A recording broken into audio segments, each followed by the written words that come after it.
UKLO 1 year masters. No IELTS required up to 5 years visa. High visa success rate. దేశమంతా కూడా తిరుమల లడ్డు కల్తీ వ్యవహారం గురించే చర్చ.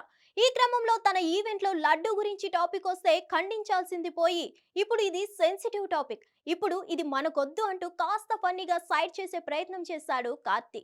దీనిపై పవన్ కళ్యాణ్ మండిపడ్డాడు. లడ్డు మీద జోకులా అంటూ ఆగ్రహం వ్యక్తం చేశాడు. కార్తీకి స్వీట్ వార్నింగ్ ఇచ్చాడు. ఇక పవన్ కళ్యాణ్ వ్యాఖ్యల మీద కార్తీ స్పందించాడు. పవన్ కళ్యాణ్ సార్, మీకు నా క్షమాపణలు అంటూ ట్వీట్ చేశాడు. మీరంటే నాకు ఎంతో గౌరవం ఉంది సార్. నేను అనుకోకుండా మాట్లాడిన మాటల్లో ఇలా అపార్థాలు ఏర్పడినందుకు నేను క్షమాపణలు కోరుతున్నాను. నేను కూడా ఆ వెంకటేశ్వర స్వామికి భక్తుడినే.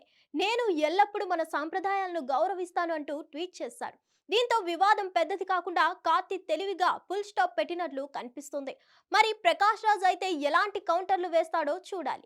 ఇలా కార్తీల సున్నితంగా అయితే స్పందించి వివాదానికి తావు లేకుండా ట్వీట్ చేశారు కార్తీ.